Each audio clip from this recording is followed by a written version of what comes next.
Hello, everyone. Okay, that's great. I don't know if you can hear me. Let me know in chat just to make sure you guys can hear me. So let's see. Answer a few questions. Let's get started. The music thing broke, but I did end up playing some music. We did the countdown. Now we're starting a tad late, which is okay. Make sure you check in. So I am gonna drop our check-in link into the chat. Make sure you do that. This is our check-in link. Make sure you go in the check-in. So what is today's session program plan? So for at least this session, we're going to be going over technical interviews, including all parts of the interview process. And then this is a 3-part series, actually. So today we're going to break it down to a brief overview. And then our second part, we'll have slides for it. So we'll go over that really shortly. Actually, I'm going to start us off here now. Have a nice day. Thanks for coming over. Hey, Wei, thanks for dropping that in chat. Loud and clear. Thank you. Hi, everyone. Let's see. So make sure to check in there for your points for the session. And then I will actually play some music in the background. Unfortunately, the nice music service isn't working today, so we're just going to stick with what is allowed and that I won't get copyrighted for. So that's unfortunate. Feel free to tell me if the music's too loud, etc., and we'll go from there. Okay, cool. So we're gonna start with really neat from the slide deck. Holy heck! So my name is Kev. I'm a coach at Major League Hacking. I use the he, him, his pronouns. I do a lot of different things, so feel free to talk to me about them. I do things from like cybersecurity competitions to being a coach to do a lot of things here and there. So today, I actually don't recall what I put as my next slide, but we'll find out. Okay, cool. So the schedule overview. So this is part 1 of a 3-part track. Today, we're going to go over tips and tricks, experiences, and other cool, unique facts about the technical interview, which is the interview process in general. I'll be sharing my experiences. I'll be tapping into some other resources from what I have gained insight from, as well as any questions you guys may have, and we'll try and answer them. Okay, I can't tell how loud that is. Let me drop that.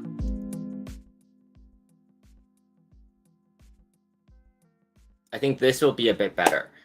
Thanks for the heads up.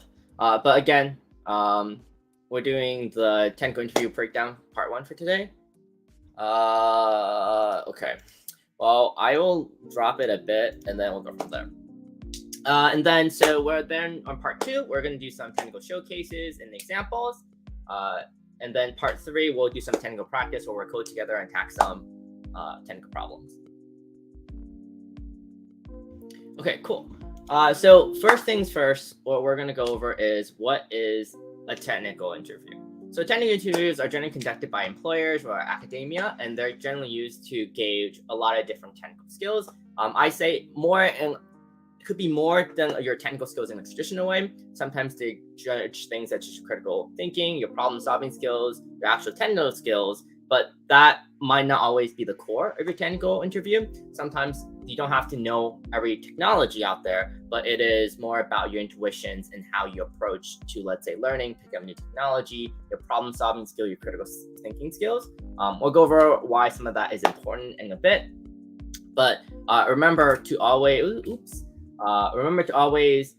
do your best, and that's all that they can really ask of you. And then always provide more information. It's kind of like in math problems, where like you can show your work and get partial credit. It's kind of like sometimes the end goal doesn't matter as much as long as you show your journey and how you thought and your solution to get there.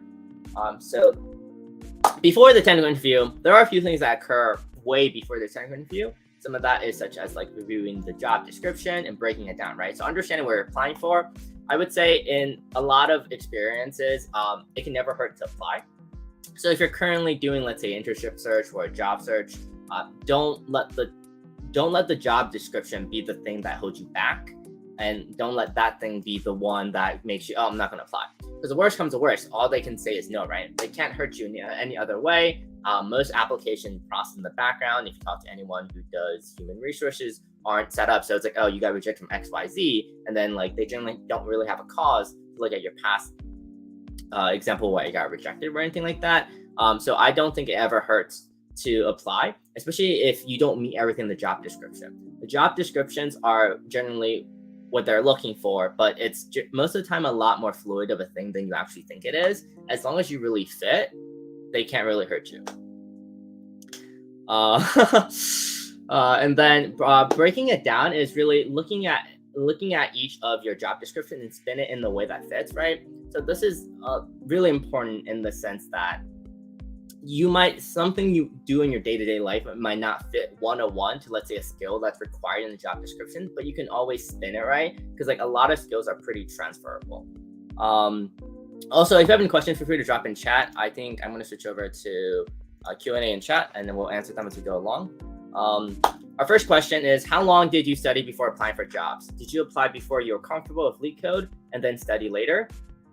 I do want to say it really depends on when you're starting this process. It's only because this process for a lot of companies may even start all the way into the summer. And they might not, let's say, give you a technical interview portion closer towards 2 to 3 months into their interview process. They might open the application, but they might not start technically interviewing till 1 to 3 months after. So it never hurts to start early, and you can always practice LeetCode. I wouldn't say you don't want to have to feel 100% ready, because most of the time when you're doing for these job interviews, you're generally applying for entry-level positions, and they don't expect you to know everything, right? So I would do your job applications as soon as they're open. Make sure you're part of the first wave. That gives you a higher chance of landing a technical interview. And then from there, practice your LeetCode, study later. I would not wait till you feel 100% ready to do them. So breaking it down is, for example, if I was applying for a software engineer position intern at a company, and one of their job description is like, have worked on projects before, or like worked on a team. That doesn't always mean technical. It could be non-technical teams. So like you can spend your day-to-day life, right? So if you and your friend group, let's say, run a Minecraft server.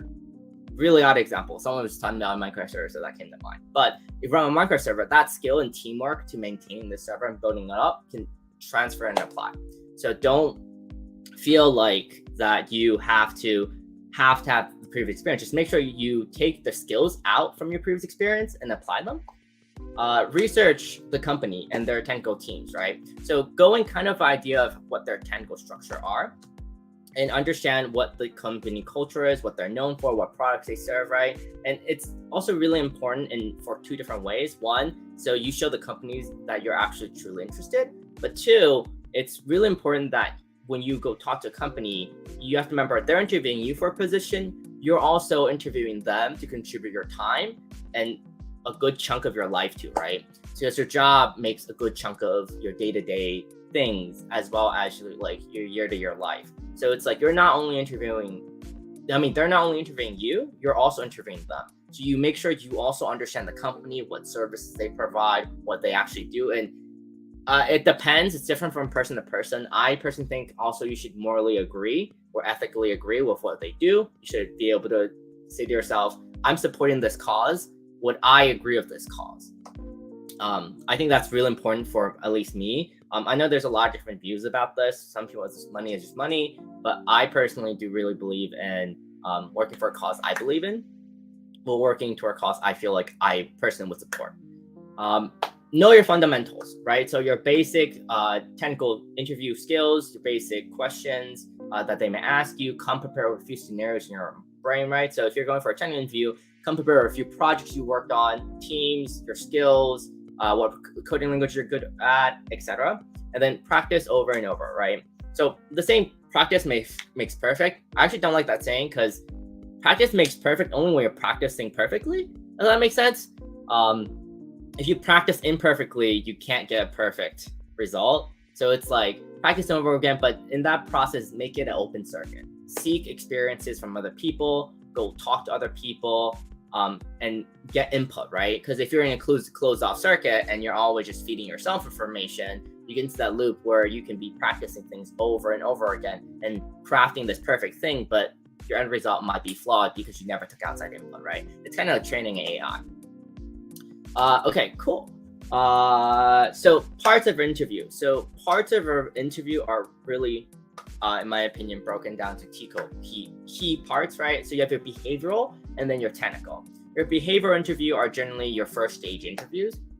It differs from company to company, but in most cases, your behavior interviews are your first stage interview. It's a way where the company's actual technical recruiters, where the recruiters actually reach out to determine your character and your fit for the company.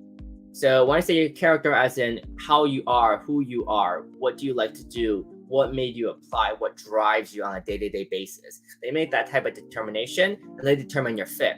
Are you going to be a good fit here culturally? Are you a team player? Are you able to move fast, think fast, pivot? They judge you, all that type of thing. These are generally done by your technical recruiters or just your general recruiters. So they're different. Because when it comes to the actual technical portion, most of the time it's not just coding, but they determine how you are in terms of like what technical skills you bring to the table. How do you think? Your problem solving skills. And the technical portion are generally done with, let's say, a technical manager, or it will be done with another person who's on the team you might be interviewing for, right? So like if I work on AI for a company, I might do a few basics of Python because Python is such a key language used in AI, and I might interview on some Python questions. Let's say maybe the technical manager might ask you a few things about your technical experiences and so on and so forth. This is going to be a really flow-to-flow thing. It's a lot about Q&A, as well as after we've broken down most of the introductions to what a technical interview is. The next thing is really fit. So in a technical interview, I firmly believe in that it's not solely about the company hiring someone who's perfect for them. It's also you're perfect for the company. Because in my opinion, that you always...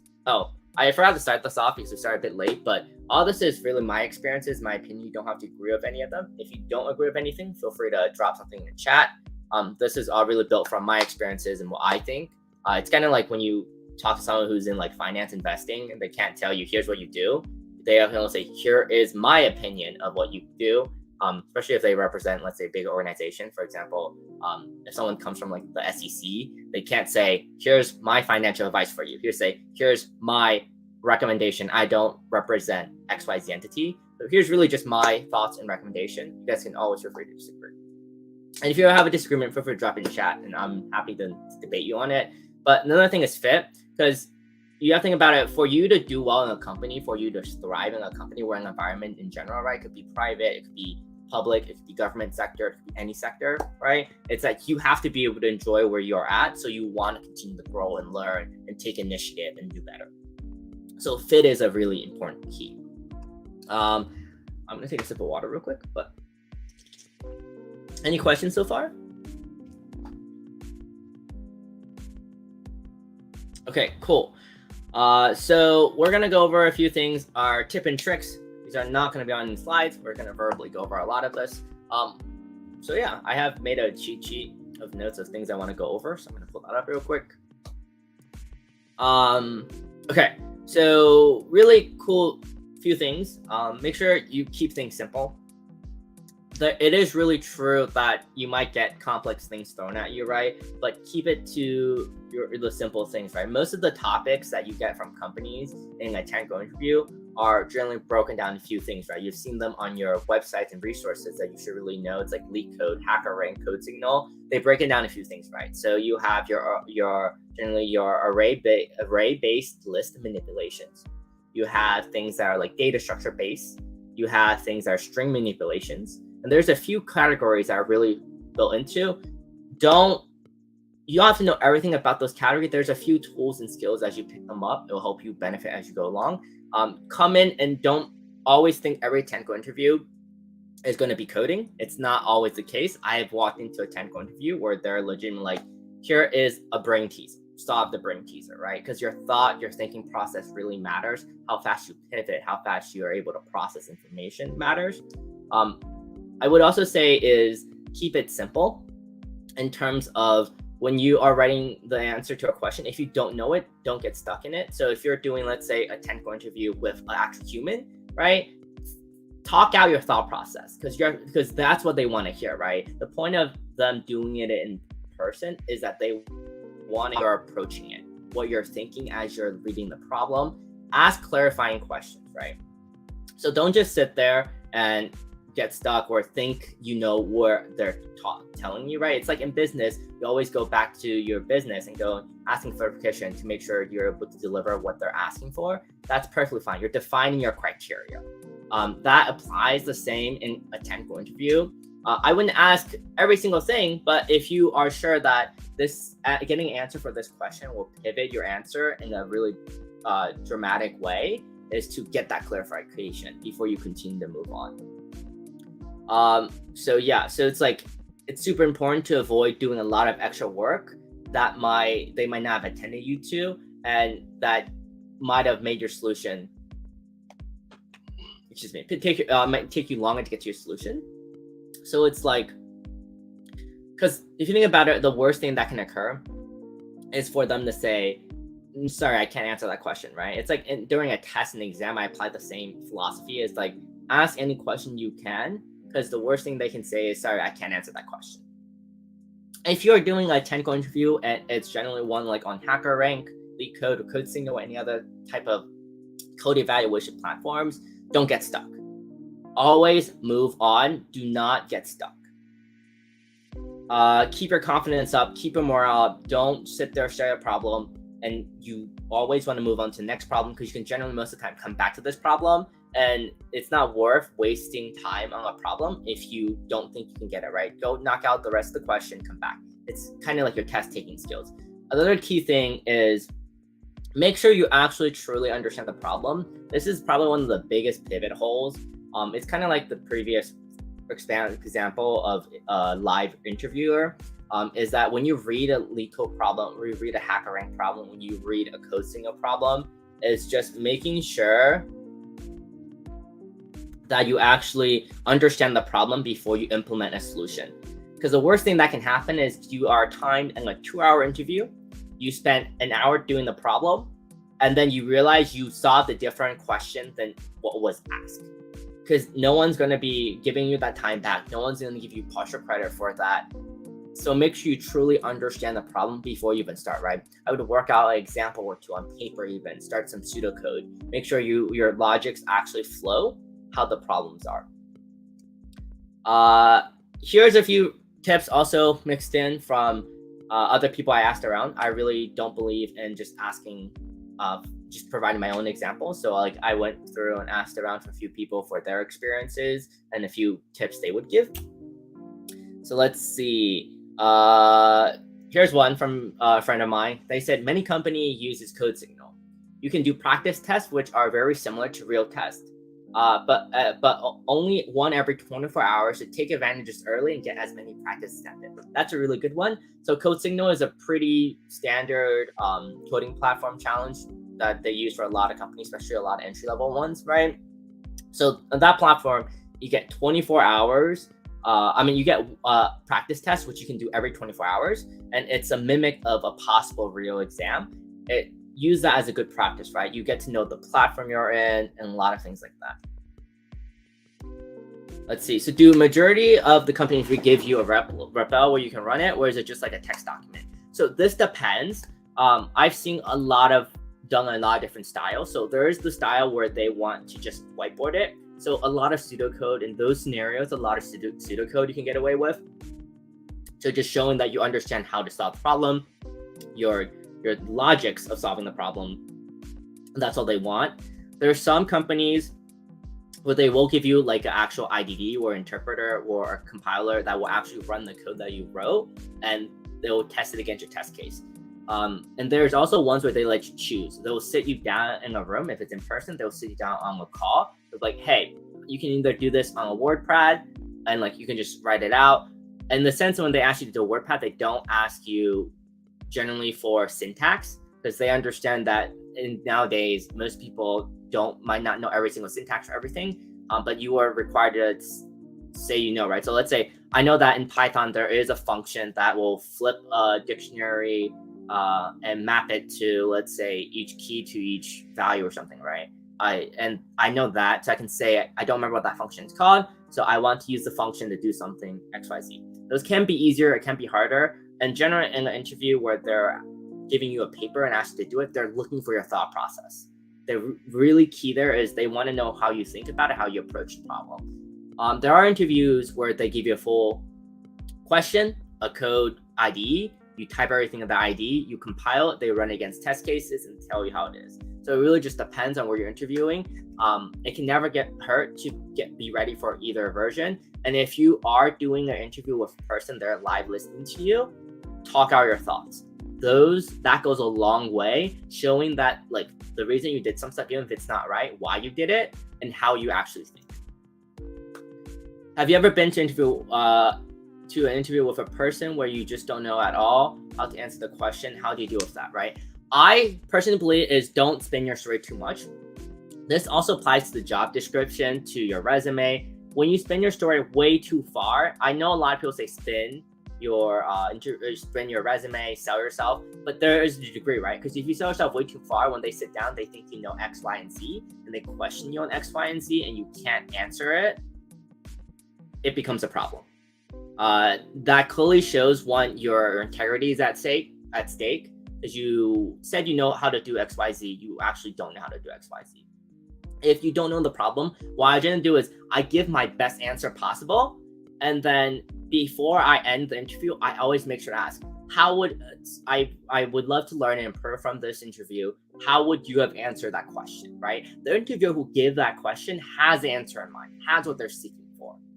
But you don't ask right during the interview, but more close to after, when you give you a chance to ask for feedback, you can counter ask them, hey, for that question you asked me, I gave my best answer. How would you have answered that question? What would you have done? Which companies did you enjoy the tenure process for the most, and why? I think this is a really interesting question for me. I've written to for a lot of companies, and it really depends.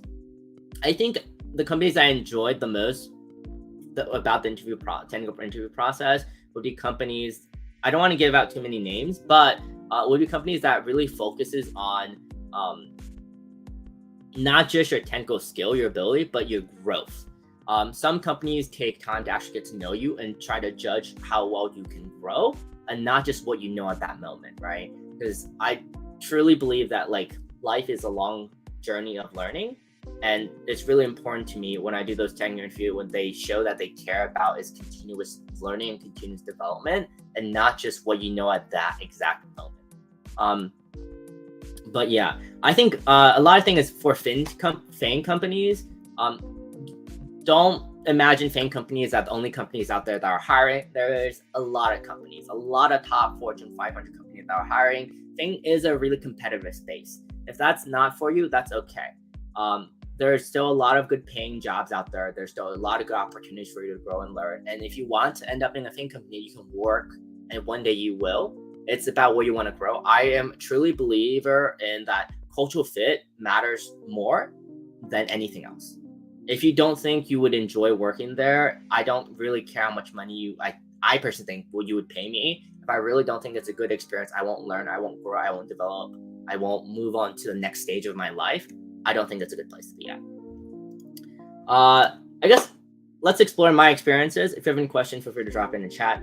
So I have done LeetCode questions. I've done code signal questions. I have done in-person interviews. I've done virtual interviews.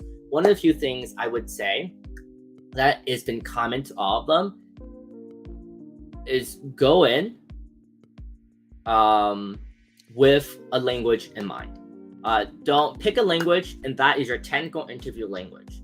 I personally think pick one that is generally a bit more high level, because high-level languages have a lot more tools developed for them, so that will help you throughout your process. My personal go-to technical interview language is Python. Python is pretty fast. You can do a lot with it. You can do data structure with it. You can do anything.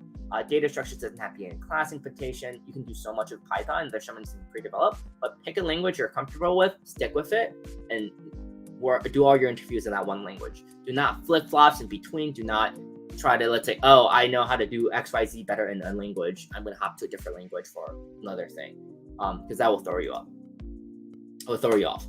Question. Some technical interviews are several hours with different people. How do you prepare in terms of brainstorming for that? I don't know how you feel about this. This is the same thing how I do for exams, tests, any sort of certifications, interviews. I can't do anything an hour or two before. Like my brain essentially is like full capacity is set to that. A really good example, prepping for the stream. Prepping for the stream is kind of like prepping for a technical interview, right? I have to make sure I understand what I'm talking about. I know what talking points I have. When you go to an interview, don't ever have word for word what you want to say memorized, right? Because that becomes not natural. I hope when I'm talking, it sounds really natural because I have ideas what I want to cover in my mind, but I'm touching upon them and naturally saying them out really like as I go along, right? So it's really natural as you hear it. And doesn't sound really like planned, robotic, where like it's a really PR type of answer. And so that aside, prepping for those, it's really just being ready. And for me personally, as long as you're engaged in those, they fly really fast. I have more issues most of the time is trying to not go past the allocated time for my interview. Come in with some questions already, right? Think of questions you want to ask the interviewer. Don't think outside the box. Don't ask your everyday questions people ask, right? Like, what's your day-to-day like? Or what does la la la? Come up with questions that matter to you, right? So for example, don't ask, oh, what is a project what is your favorite project, right? That's such a common question. Ask more like, what is the project you had the most difficulty with? Or what is the project you learned the most on? Or what is the one thing you learn the most doing on your day-to-day job? Ask questions that has a bit more depth into them, right? That it makes them really think that you have thought about it. In terms of brain stamina, I would just say again, be prepared, have water nearby if you need to take a sip so you don't have to walk away and like break it down. Come prepared with questions already. When you do your research in the company, understand questions about its culture, about its technical experiences, about its technical tech stack, stuff like that. In terms of like these streams are really long. These streams are generally 1 hour to 2 hours long, and it's kind of like prepping for those, right? So like don't like take a breather before the interview, and then I would say take it up. Don't do anything an hour before interview. I really think it's probably your best bet. Look over some basic stuff, come off the question, and like 10 to 15 minutes before the interview, just take a deep breath, relax. You'll do great. Worst comes to worst, all they can say is no, and guess what? You take that as motivation, you move on, you continue growing, you continue developing. Once a door closes, another door will open. Don't die on that hill. Don't be so stressed going in that you're sabotaging yourself. Take a step back, relax. So my experience is when you're doing, let's say, technical interviews on things like LeetCode, CodeSignal, again, pick your language, stick with them. There always are practice out there. You don't have to do every problem. You just have to learn the tools that are utilized in that sort of problem, right? So a lot of the practice material, like questions out there, there's so many. Generally, like I think if you look at like LeetCode, there's like over 1,000 practice questions. You don't have to do every practice question, but do a good subset in each branch of technical interview questions, and that'll help you. Think on the spot, right? So like, for example, I've been in a technical interview where someone legit asked me, it's like, I think sometimes there's YouTube videos and stuff like this. It's like, okay, so your mom lives 120 miles away. You have a car that drives, let's say, 30 miles in the first hour, 30 miles per hour in the first hour, and then 60 miles per hour in the second hour, and then 120 miles per hour in the third hour. Like, how long did it take for you to get to your mom's, right? With some stuff like that, those are just brain teaser. Be prepared for someone to come and ask you something like that. What they care about there is your thought process, how you approached it, how you think about it. Talk your thought process out loud, because most of the time your interviewers might have hints already pre-prepared to give you. So those are really important. Let's see, what else should I want to talk about my experience? Let me take a look at my cheat sheet real quick. Let's see. This is a really key one. It's one I share with a lot of my friends or people who've been through a lot of advice I get a lot from people who've been to technical interviews. Know your array and string manipulation, and how and when to use hash maps really well.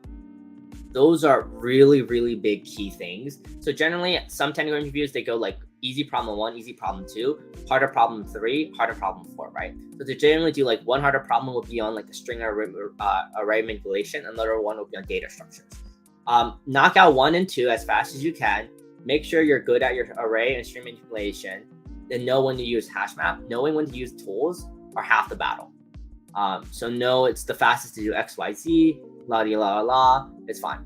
I would also say an implementation that does not beat the speed complexity, where it does not meet the needed speed or space complexity, is better than no implementation. So I would always implement what you're thinking first, so you have an answer down, and then tweak your implementation to meet whatever requirements out there. So a lot of times during technical interviews, they let's say have a speed requirement. So that's saying you have to do something in, let's say, n log n time, and the big O of n time, or n squared time, whatever. Don't let that stop you. So when you're designing a project problem, keep that in mind. Design it as best as you can. Implement it so you can at least hit a few test cases, and don't just do nothing at all. Let's see, what else are there? When you're prepping, this is really key. You're learning, right? Don't stay stuck. If you're really stuck on a problem and there is legitimately no reason why after you spend an hour or two prepping, like doing a problem, and you're stuck and you're practicing, to not look up a solution. You're learning, right? So don't die on the hill that you have to solve each single problem yourself. Ask someone for help. Look up solutions for it. Understand it, right? The key thing there is, like, once you are looking for help, is making sure you learn from that, you understand from that, and you grow. Don't only do simple questions. Another key thing is, like, I know how a lot of those technical interviewing sites break things down to like hard, easy, medium questions, right? Don't just do easy questions and be like, I'm great, I'm ready. Pick a few hard ones and do it, right? Most of the time you're not going to get all hard problems. You get generally like 2 to 3 easy problems, 1 medium or 2 mediums, 1 hard problem. So like practice a good set of each of them and you'll do fine. I think don't be afraid to ask questions is advice in general, as well as advice for everyone here. If you have any questions, I'll be more than happy to answer them. But also, when you're at an interview, doing anything, do not be afraid to ask questions. All they can say is no to your question, and that shouldn't bother you. What is the best ways to get better at optimizing?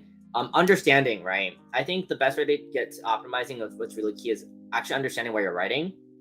I teach actually the introductory to Python, where it's an introduction to computer science / Python course at a university. I'm one of the TAs for. I've been doing it for like 2-3 years now. I think 3 to 4 years now. What's really important is a lot of time people don't actually understand what they're doing. They just do it, right? So like they don't understand how for loops work, or they don't understand that like how actual like code complexity or time complexity work is actually understanding how that's calculated, right? So another really good exercise, code up an answer to a problem, and then take out a pen and paper, break out each time complexity for each of the components in that problem, then compute the time complexity to that whole problem, and do it manually by hand, right? Because then you will understand how time complexity is calculated and how it actually works and what it means. So when you're designing problems, you kept that in mind, right? So like knowing that putting 2 for loops within each other already puts you at n squared, because you're accessing each item n squared times. And just really understanding that is how you would get better at optimizing, right? But don't ever let optimizing stop you. Like if you can't get the answer to optimization, try to at least get to an answer.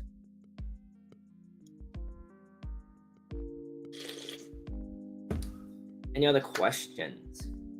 If not, we might take a break, and maybe what we will do is we'll pull up a few job descriptions, maybe break them down, do some other activities, because we will be doing actual coding on part 2. We'll do technical showcases and examples. We might do a few now, and then technical practice, we're actually coding together. We will be doing on 8 p.m. EST on December 8th. Where we'll post some LeetCode problems, we'll do it together. You can see I'm not the best at coding, and I really want to reiterate this. I'm probably pretty bad at coding. I might not even be as good at coding as some of everyone here, But coding does not make every part of the interview process. There's a part you want to nail down, but you don't have to be great. In your opinion, how much weeks does it take to prepare from not much LeetCode experience to ready to interview? I think that depends what type of person you are on a day-to-day life already. In my opinion, I think you can go from not much LeetCode experience to be interview ready. It really depends what position you're applying to and everything. But if you're really gonna dive in, learn, I think 2 weeks is enough. I think, if I'm not wrong, LeetCode and like CodeSignal, Lee's platform even has like 2 weeks to like 3 weeks boot camps where like they have a set number of problems you do every day, and these been tailored to cover as many as the skills that you would need during an actual code interview as possible. Those are really good to do. I would say don't be afraid. Worst case, you apply to something else, right? So it's like, don't worry about the preparation. I mean, do worry about the preparation, but like, don't let that stop you. So I honestly think if you really decide to put your head down and really study and go for it, I think 2 weeks is enough to go from really not much LeetCode experience to ready to interview. Don't let your first technical interview be the first time you approach a technical interview problem. I can say that from experience. The first time I ever did a technical interview problem was on an actual interview. That's a big no-no. Like, because you have to be in mind, like, technical interview is like a sport, right? So there's a few factors here. Timing is one of them. Complexities of the problem is one of them. It's like your understanding of the environment's one of them. The language you choose to use is one of them, right? It's like a sport. There's multiple factors you get good at. My first ever time doing a technical interview was my first time ever even doing like a LeetCode problem.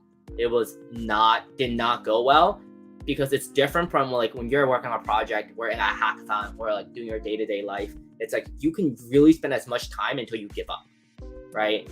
On an actual interview question, it's like generally like you have 2 hours to solve 4 problems. Time management is so key, and like knowing when to give for now and come back to it. In the day-to-day life, when you work on, let's say, CS project, you can legit stare at it for all day, take a break for an hour, come back and work on it, right? You don't have to take a break for an hour, but what you can do is read a problem, figure out, oh, I don't know how to do it, do another problem, come back. You'll be fine.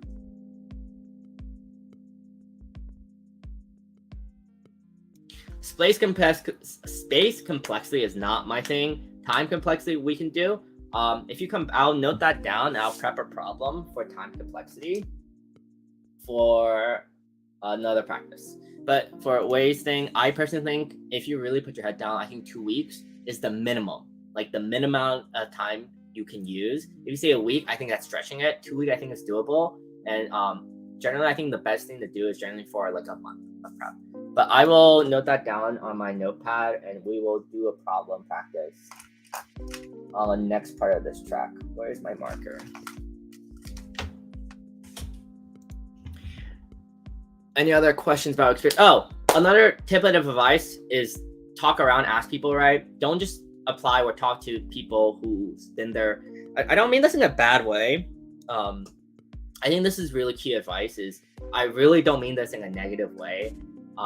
Talk to people of your own age who have just started the company, right? Who was just in your shoes, just in your position, because they feel differently than the people who has been, let's say, a company you're applying for 20 years, right? So look for people maybe from your university, from your school, or from even online on LinkedIn. Reach out, find people who might have done what you've done recently, and ask them for advice. Ask them about their experience.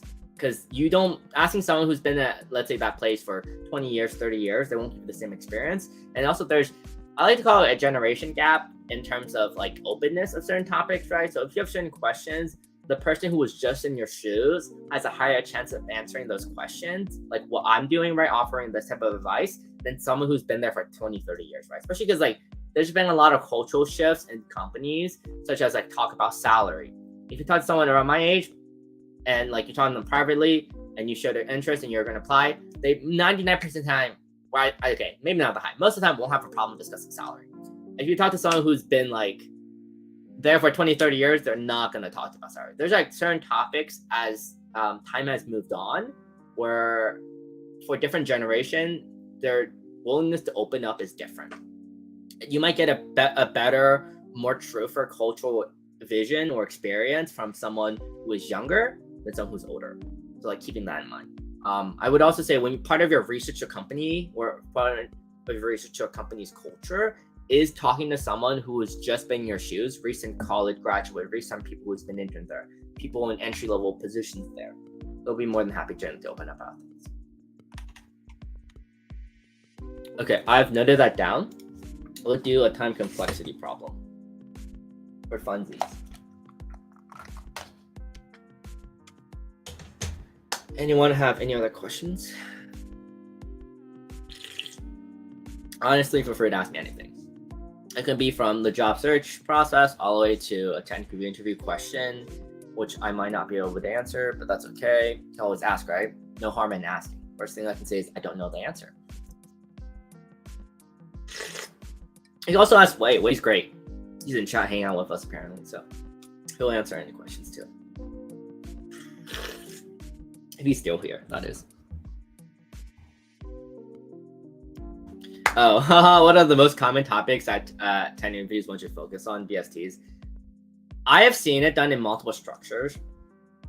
It really depends. I don't know. This is the newest structure I've seen. Okay, I'll give you a few cases. This one, it's actually really intriguing. I was talking to a few people who's currently going through like interview process, and they applied for this fintech company. They had the weirdest interview question with 10 interview. Their focus on SQL. That I've never seen that. Personally, I've never seen a technical interview so heavily focused on SQL and SQL implementation. But what I'm saying, well, at least I guess the point of the story is that there's no one-to-one, here is what you're going to get. So there are more common ones, and then there are some off-the-string chart one, and don't be afraid to ask, right? I always do this. Worst thing they say is they can't tell you. Ask your technical recruiter, ask your technical manager, and they would be like, what technologies will be on the technical interview? We're like, what are you guys going to be asking? We're like, what languages? Sometimes they will tell you. Also, wait, I would agree, except for this was a general, like, you know, a lot. Okay, fun fact, a lot of companies do this. They have one open portal, like they have one application for, let's say, interns, right? We're new grads. That application is open for all the team spots, right? So a lot of companies, let's say, have infrastructure, like engineering, security, marketing development, or like consumer solutions, right? That one application for a lot of entry-level internship will feed to for all of them. So like they had that SQL as one of the general application question for the internship. So like some people might end up in a place they don't even use SQL at all. It could crack me up, but yeah, if it was data engineering position, I would totally understand. I would going back to this question. What are the most common topics at interview that one should focus on? I think a lot of the technical websites that break this down do it pretty good. So like LeetCode, Code Signal. There are a few subsections right here. Actually, let me pull it up. I'm not an expert. I'm just talking from experience, but these people do this for a living. They sell solutions for this, so they would know more than I would know. Let's see. But the few I've generally come up with is they generally throw you like one easy, well, like two. If it's 4 questions, it's generally 2 easy LeetCode problems. Like LeetCode as in just coding coding technical problems. Generally like 1 medium one and then 1 hard one, or 2 medium ones. Sometimes it's really hard to give hard one, because especially if you're applying for entry-level positions, they understand you're not a pro at everything. But let me pull up. So there is categories. Let's see. I just don't remember what they call each category, but there are like a few categories upon they pull. One of the most common one is data structure. They usually do some sort of data structure development as like one of your medium problems. And they generally do an array or string manipulation as a medium problem. And your 2 easy problems are pretty basic problems you can find online. You can, like when you're taking a university course, or they'll generally go over. But here, I'm gonna log into mine. I'm hoping I don't actually. You see, one of the fun things of streaming is like you have to always make sure you don't dock yourself. So I'm gonna make sure nothing pops over into my other screen. Let's see.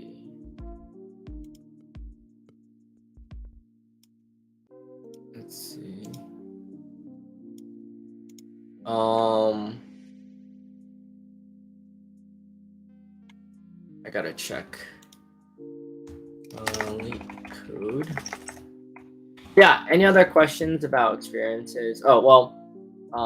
Yeah.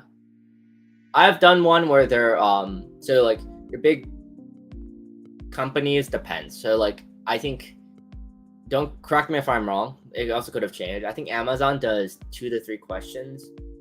They generally have, let's say, like one that's like a string array manipulation question and one that's like a data structure question. I've heard Google does 2 3 question too, but they do it sometimes live in terms that they might sit one of their engineers with you and have you break down a question with them. I know like some of the big financial banks, like what's the Goldman Sachs, there's like 2 questions. JP Morgan does 2 questions. 2 to 3 questions, you get usually an hour to 2 hours.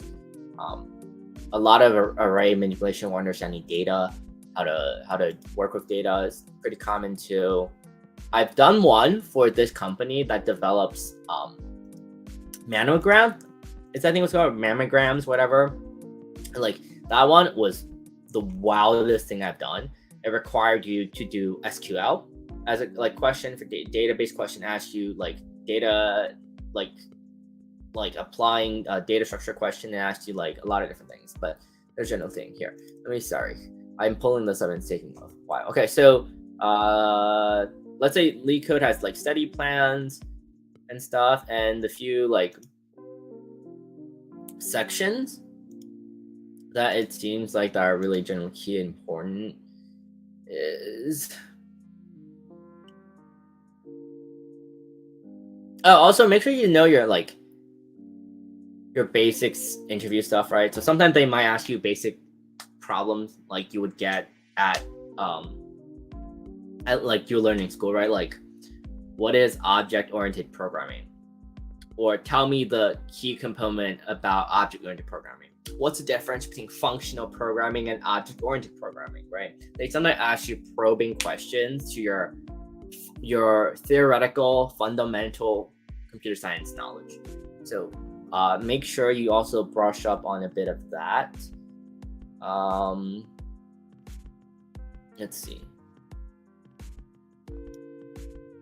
Okay, so here are some of the categories that a lot of companies ask for: arrays and hashing, binary search, linked trees, linked list, trees, heaps, priority queues, graph questions, dynamic programming question, greedy questions, bit manipulation questions. That was just a list I had. But yeah, pick a language. Again, I like to do Python. That's my language.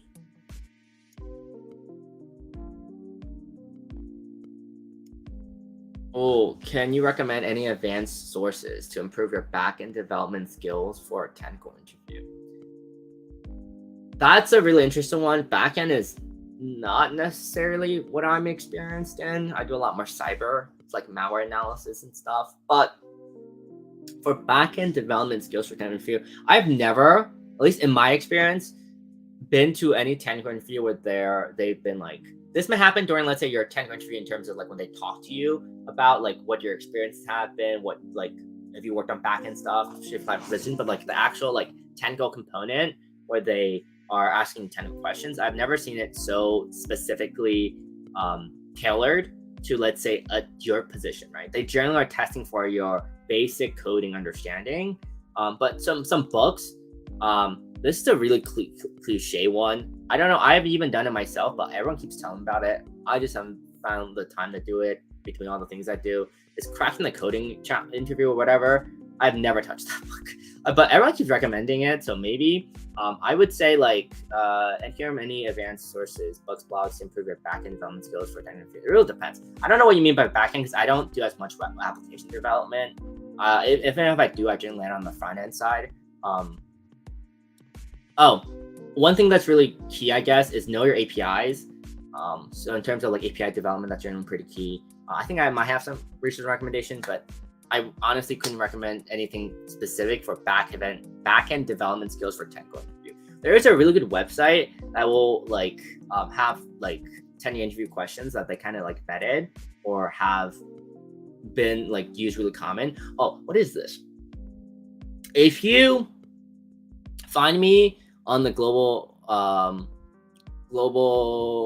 Major League Hacking, you at me in the Global Hack Week channel and ask for a technical interview question, I will pull a technical interview question from my inventory. I have an inventory of real technical questions that a company has asked someone. I'll pull the question and I'll send it to you. But outside of that, I would love to be able to provide a comment that that's just not my area of specialties. But yeah, if you add me in the Global Hack Week chat, let's say the lounge, and then ask me for a technical interview, I will send you a technical interview question. But outside of that, any other questions I can answer? I'm going to stick around and answer any questions. I'm going to change the style actually. So it's not a Q&A anymore. I like using M&A. So ask me anything. Could be from my experiences to any questions regarding. If not, we're doing part 2 of this series again on this week, Thursday, December 8th at 8 p.m. EST. Translate that time. I'm a liar. 3 p.m. EST for part 3, where we will be doing actual examples. And then of some of the things we discussed today. And then part 3, we'll be actually sitting down coding together. I will be really bad at that. I have not touched technical interview code in so long. So we'll see how that goes. It's a learning experience for both of us. For sure. And again, this is all from my experience. Make sure one of the key things is go out, talk to more people, learn about their experiences. Learn from history. I really like that saying in the sense that like it doesn't have to apply to your average standard history. Just learn from other people's lessons so you don't have to learn it yourself. There's a lot of things sometimes I think it happens for a lot of people is that you think about it and it's like you wish you knew something and you can know that something by asking other people because other people have been in your shoes and they have always had something they wish for. Key tip, actually really key tip for everyone who's still here is that at the end of every interview, I like to do this. I think it's something you should be doing is ask them for a piece of advice they want to give. I think you learn so much and you grow so much from just doing that. At the end of every interview, I always ask, if you were in my shoes, what is one piece of advice you would give me? I've heard a lot of things that conflict each other. I've heard things that really build upon each other. I heard things that are really similar. You hear a lot of people because a lot of people come from different places in life and you get so many different answers. And it's honestly such a fascinating and interesting experience to just get that answer. And I really like to say this, is what's really important to me. Oh, well, apply for the fellowship. Way's pod leader, right? If I remember correctly, correct me if I'm wrong. I could be so wrong here. I can't remember what position you hold exactly, but Way's part of our fellowship. It's a great program. You should apply. Yes, pod leader. You'll do great. I'll leave that on the screen. But another real key thing is you can learn from anyone. There's not one person in the world you can't learn from because someone's better at you at something. It like might not be the thing that you think of on a day-to-day life. It might not be something that someone has a tip or trick you can legit learn from anyone. I would leave us off with that as a note. Like every one of you, I can learn something from how you think to maybe some of your experiences to how you felt to, let's say, maybe you're a pro breather. I have no clue, but you can legitimately learn from everyone. So always be willing to listen. Anyone can teach you something. You might learn your most valuable lessons from the people you least expect. Everyone goes through different things, they have different lives. But yeah. If not, I will stick around and slowly see people dwindle off. answer any question that's remaining in the remainder of our time. And then I will be prepping for our Thursday, which will be so fun for you guys and not fun for me because I am prepping for 2 streams back to back. Or not back to back, but really basically back to back. And a lot of technical, like it's like prepping for a technical interview. I have to do a lot of research, do a lot of like practice, get things ready for you guys. So I'll be working on that.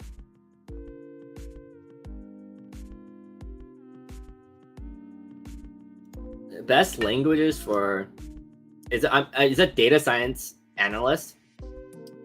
Because I want to make sure before I just answer.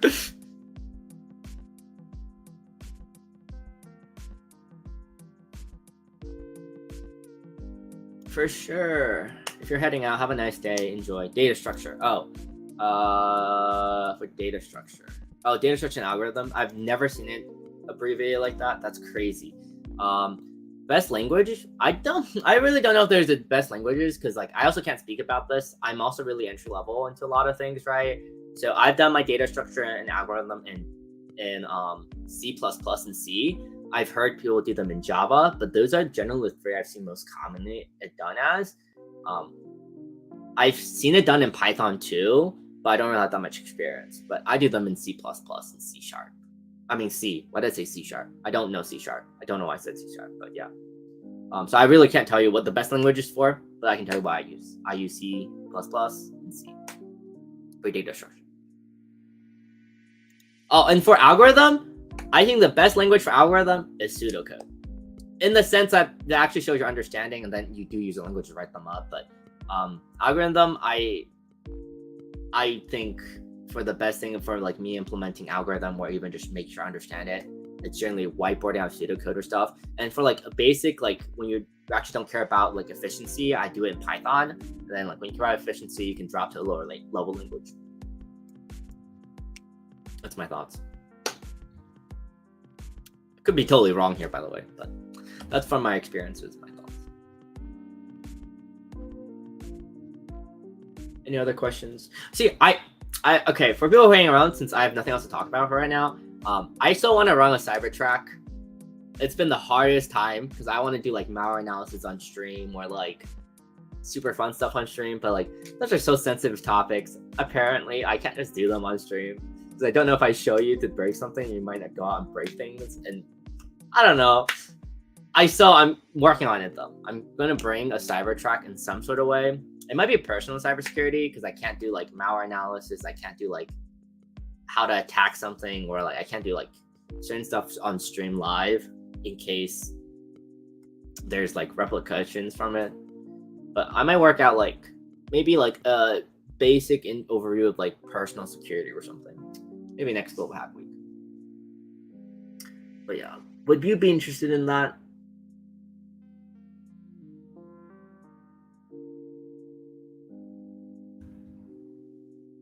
Yeah, I might do maybe we'll do a CTF live.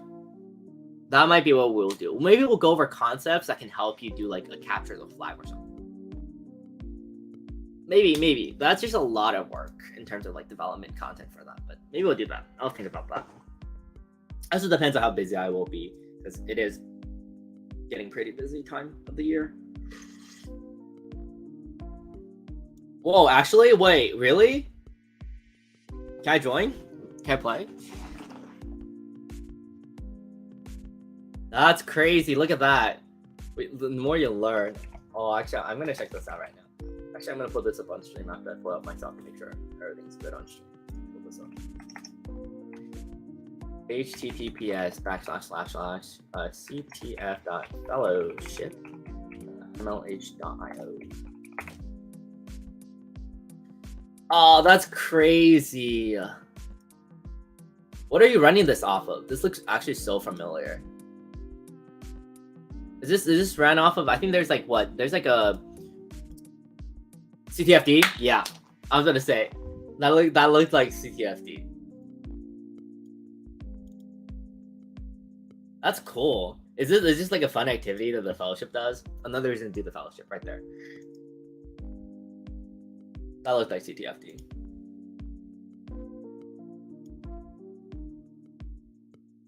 That's actually so fun.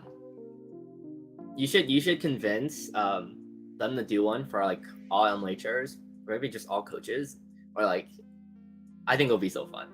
That I would love to see that at Hackathon. I would love it. CTFD it and then just run it. It sounds so fun. How do I learn system design for interview as a complete beginner?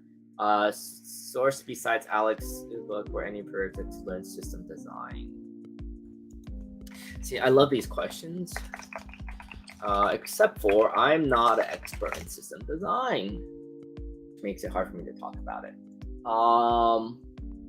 I think maybe go here. Here's like, it's really hard for me to say just because I'm not expert in system design, but I really do think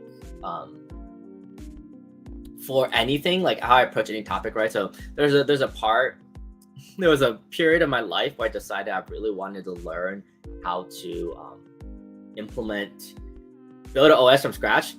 I'm still working on that one actually. Just it's on the back burner. It's like build a complete operating system from scratch. I don't know. I just thought it's a lot of work, but I don't know if you ever thought it's like so cool if you can just write your custom operating system for like your phone, your computer, and everything, and like you just write everything.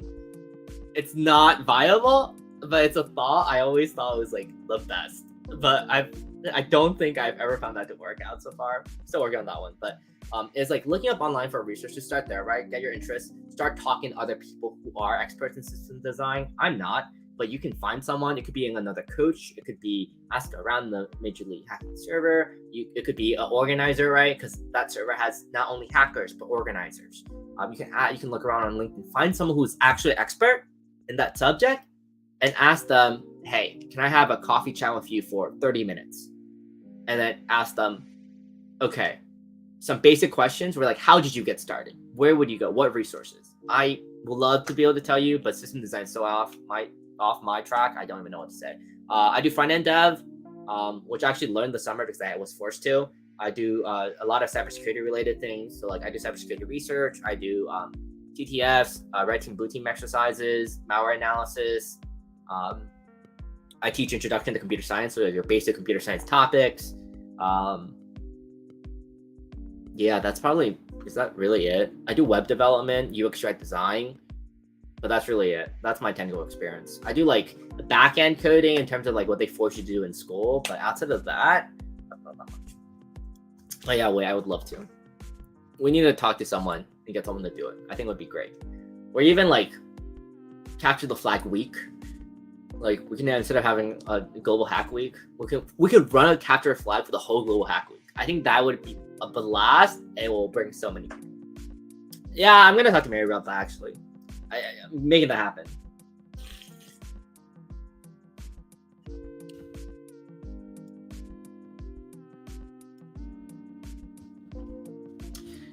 Okay, any other questions, concerns, comments we can address?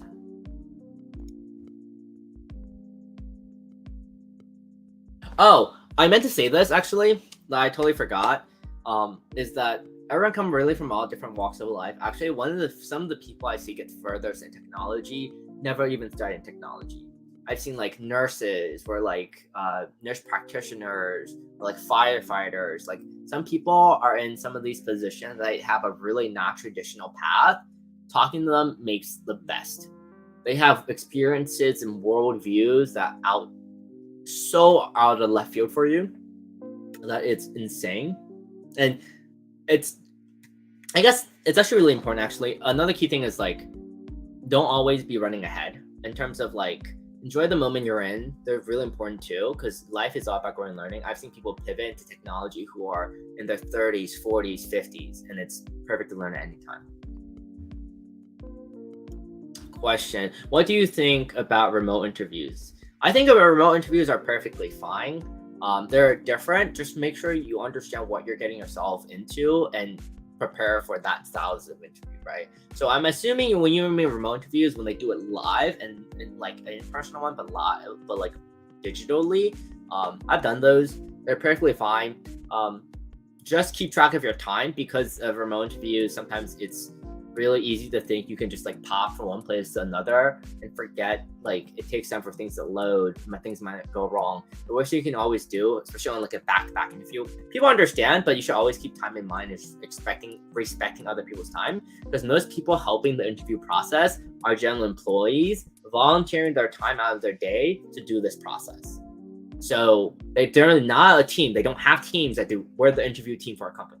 They're generally your day-to-day employees from this company who's volunteering their time out to conduct these interviews. So respect that. So when your time's up, be ready to pivot to your next one and don't show up late to another interview. How long does an interview session take? I would say interview sessions, I've seen the longest take 6 hours. It can take anywhere from like 30 minutes to 6 hours, if not longer. That's the longest one I've seen. I don't know if there's longer than 6 hours. I hope not, but 6 hours is pretty long. What are the best behaviors to do while online or on-site interview sessions? Thanks. Hello. What are the best behavioral to do while and online? Okay, maybe I can't read, which would not be surprising. But what are the best behaviors to do? Well, I would say your basic things that really carry across. All right, engage, show interest. Do not just nod along. If you're doing online, please don't get distracted. The worst thing you can do is get distracted. It's a lot easier in person. On-site interview session, come in prepared, dress. Online, dress. When I say dress, I mean be professionally prepared and dressed from top to bottom. In the sense, I'm telling you, if I ever become an interviewer, I'm going to do this, especially if it's online, I'm going to make you stand up. It cracks me up. You want to be prepared for everything that really shows your commitment, right? And I think that speaks volumes. It's really funny to me how most people during online things, especially the online person, would just get dressed from the top up, what the camera can see. It cracks me up. I'm gonna not in a mean way, but if I ever start doing interviews for a company, I will probably, if it's remote, I'll ask you to stand up. I don't know if I'm actually allowed to do that. We'll find out when we get there. But yeah, I think it's just be professionally ready, be dressed, be prepared at all times. Actually show your interest and engage. Ask meaningful questions and deep questions. Don't ask your basic questions you Googled. Do not 5-minute interview, Google basic interview question or questions asked at an interview and use those. Because guess what? You're not the only person that did that. Another 20, 30, 100 people just done that a second ago too. How do you improve front-end skills besides enhancing your React, Redux, and CSS by doing push projects, reading blogs every day?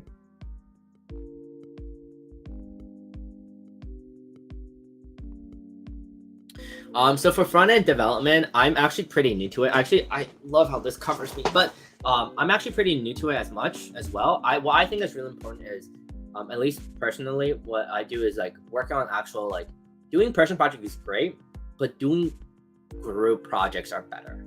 In the actual environment, you're not sitting there doing an actual Redux React project yourself. You're doing it as a group. So maybe do a personal group project where, I want to say this because a lot of people, it's different from person to person. For me, I don't believe in the fact that trading time, money is the only thing to trade for time. I think learning and experience is also something you can trade for time.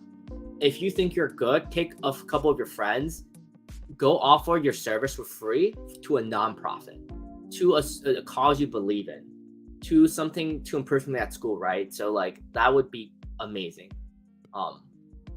Right? Because there's a lot of, let's say, startups are helping communities who might lack front-end ability to develop web page, develop a service, right? Offering your service for free allows you to learn, right? You can set up agreements and just make sure you guys your expectations are set. I think actually applying is an amazing way. For example, I always encourage, because I'm entrepreneurship minor. So I actually always encourage, especially clients and stuff I work with, to partner with local universities, because they usually have a course that's generally software development or web design or something they want real life projects for students to work on, and you can seek those out.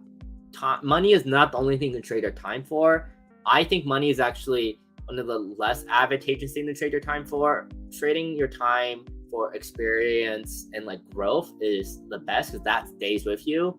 Money, the sending expended, it's gone. But your experiences and your knowledge that you gain and you learn will go with you, will give you advantage to something else. Not that money is not important. Hands down, not saying that, but I would suggest maybe look for actual real life application, take it with your friend, offer your service to someone else, do it for free, learn, or even just come up with a hackathon project and just build upon it, it turns reality, right? One of the really cool ones that I have seen is a lot of places might ask, let's say, salary data of public, especially at public universities, right? You can ask the school for that data, everything, build a system, a platform that, let's say, shows professor salaries. That's something that's pretty interesting for people generally. There's a few of them. So some transparency application, work with nonprofits and stuff. I think real life application with a team of people is really important because you're not gonna, in the actual environment, you're not gonna be sitting there by yourself every day doing React, Redux, front-end development just solo.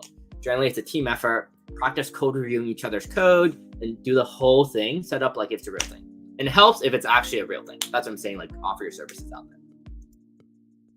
What are the best practices in ethics while an interview session? Either I'm really losing it today or like these sentences are half making sense to me. Oh, sorry. Pause real quick. How can I find online internships related to data science? Don't look only for internship. Let's say like the MLH fellowship. It's fully remote. It's online. I'm pretty sure, correct me if I'm wrong, is there a data science machine learning track? I can't recall anymore. But there's definitely online internship alternatives. I would say if you're looking for it to be paid, not yet. Well, okay, well, Way's gonna make one. I'm just kidding. There might be, but like in real life, you don't always end up exactly where you are, right? Look for the next closest pivot. So let's say for the fellowship, for example, there might not be something in machine learning or data science, right? There might be something close that uses similar tech stacks. Learn those, work in those. Those would be helpful too, right? In another sense, for online internship, it's definitely not impossible. It's definitely possible. So you see, but there are projects within the software engineering track that majorly having that focus on machine learning and data science. There you go. Apply for the fellowship. But if I think I like to be fair and transparent, is that like even outside of the fellowship, there's opportunities. As long as you're not always seeking payment for things, you can always email someone. Fight for your own opportunities. If it doesn't exist and you're offering your time for free service, there will be someone who will be willing to be that first person to open the door for you. What is the fellowship? Whoa, wait, do you want to take over? I'll invite you on stream. I'm just kidding. But the fellowship is internship alternative. It's a 12-week, I think. I can't recall. I really should know this off the top of my head, but I'll drop the link for it. Or Way might beat me to it by the time I pull it up. But MLH Fellowship is a 10-week, 9-week, 12-week, some number of week alternative. 12. Okay, I was right. 12-week internship alternative that is offered by Major League Hacking for you to get started. I also just dropped it in the chat if you want to learn more about it. So I'm going back to answering those questions. In ethics, this is actually a really hard question. Because I will not lie to you, I personally believe every person is looking for something else when they ask a question like this, right?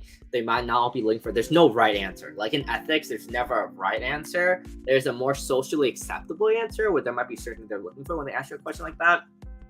I don't know if there's a right answer to like an ethics question during an interview. Like it's like one that's really common that I've seen is like, let's say if someone stole from us, like your friend stole from us, would you tell us? That's like a really common one. I would honestly say, be honest about it, apply your ethics, and like hope for the best. There's generally no right or wrong. You can always ask, what answer are you looking for? Again, learn from those, right? What would you expecting? Like at the end when they give you a question to ask them. But don't ask in a day. What's really funny is I've heard of the story where someone's like, they do this way too much. It's like someone asks them a question, they'll ask, how would you answer it? And then the other person who got asked this question was like, I'm too bad. I'm interviewing you. You're not interviewing me. So it really depends, right? You have to have a level of understanding of the environment and like when to ask those, right? Do not ask that with every question and like try to save it to the end where it's your opportunity to ask them questions.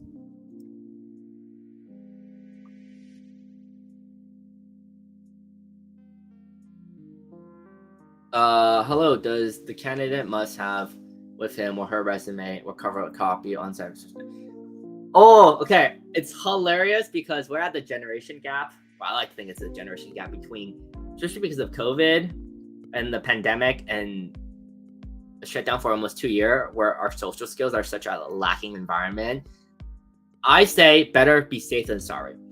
Expectations have started to change because companies have realized that during these 2 years, it actually had a humongous impact on people's social skills and how they socially find acceptable of some things going on. And companies have to grow and change with the times as well, right?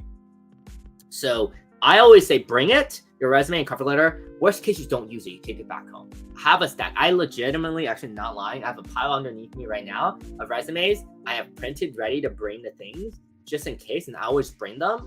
Because worst comes to worst, they say email me digitally, you can do that. If they say they want a paper copy, you can hand them. It shows that you're prepared, you're dedicated, you're ready.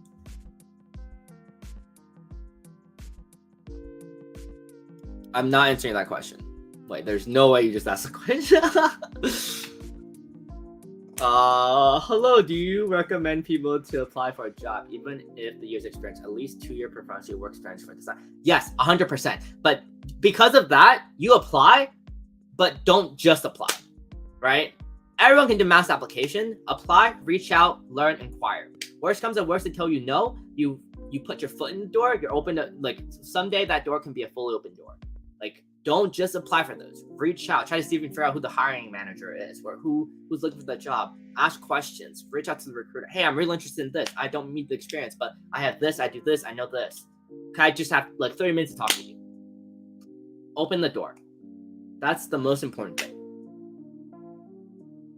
Like, don't be afraid. Again, worst thing they can say is no. And no is not a scary answer. It's motivation to move forward and grow. Okay, cool. Okay. We will call it in 6 minutes. Any other last dying questions?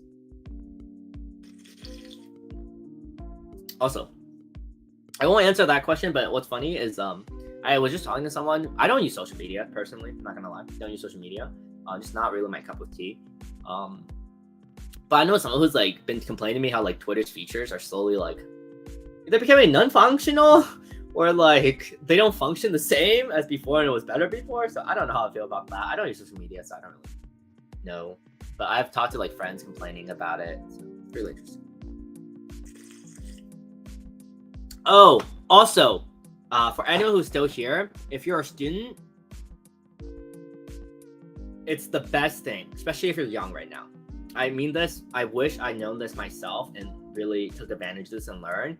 Saying that you're a student opens up doors you cannot imagine.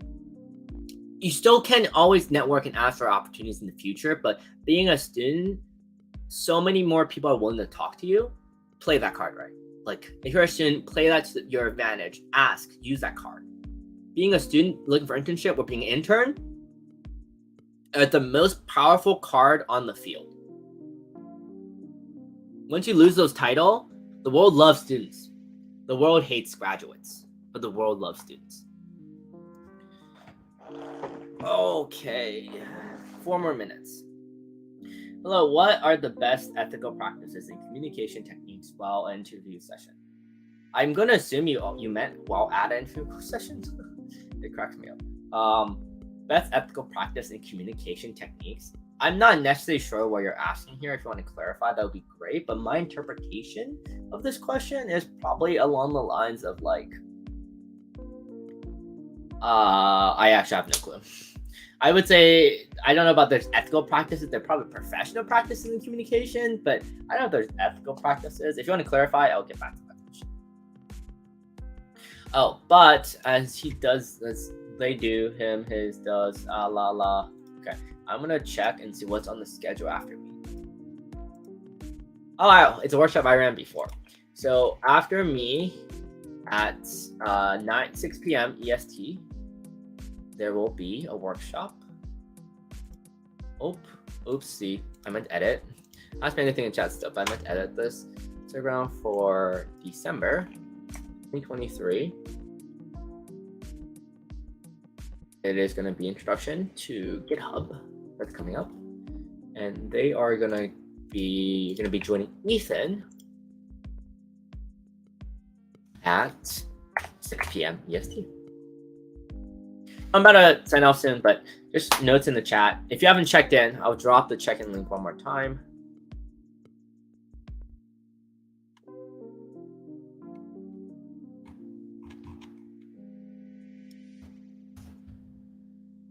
Boop, boop, boop. Make sure you check in. No, thank you for joining me.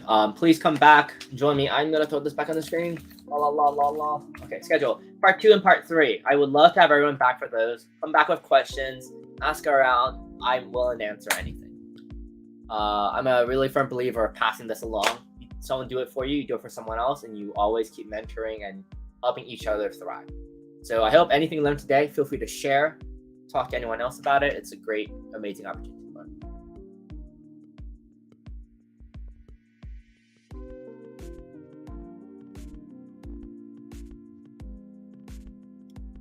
That's not true. You do, Lexia. You rock. Great session earlier. Oh, that's crazy. I didn't know that. Here. That's crazy. Hold on. Streamlab is also glitching on me. Here we go. There we go. Then I'm gonna put out the question. There we go. So this is the schedule overview. Make sure to stop by on the December 8th, 3 p.m., 8 p.m. EST. We have 2 sessions the same day. I'm gonna do parts 2 and 3 back to back. But yeah, if you guys have a thing, Galaxy and a bunch of coaches did a great session before me, and please stick around. Make sure be hyped for Global Hack Week December 2023 Introduction to Version Controls with GitHub, which will be done by Ethan at 6 p.m.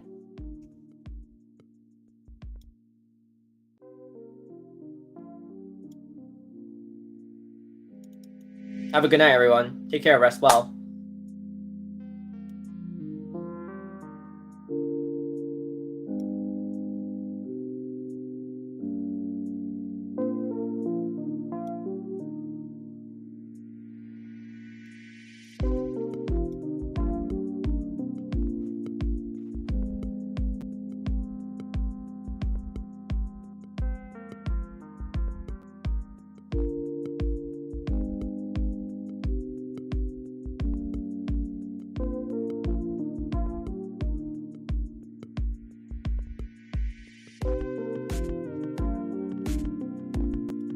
No, thank you, Wei and Galaxia, for stopping by. I love supporting coaches. It's great. Amazing. Thank you, guys. And thank you, everyone, for coming again. Bye.